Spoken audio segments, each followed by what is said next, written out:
No boring ham and cheese toasties today. This is my Peking duck toastie using the Peking duck breast from Luv-a-Duck. These are great because they're already cooked. All you have to do is heat them in the oven. You can even heat them in the microwave or the air fryer, and you've got beautiful Peking duck breasts in minutes. First, I have a couple of spring onions.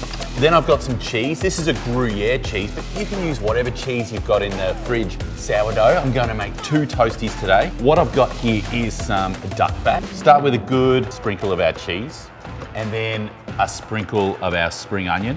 I just want to layer the duck onto our toasties, nice and generous. Then we have some hoisin sauce, then some mayonnaise. I've got Kewpie Japanese mayo here. Then we're going to add more cheese. You could eat them just like that, but we need to toast them. Next time you make toasties, get some duck in there. You will absolutely love it.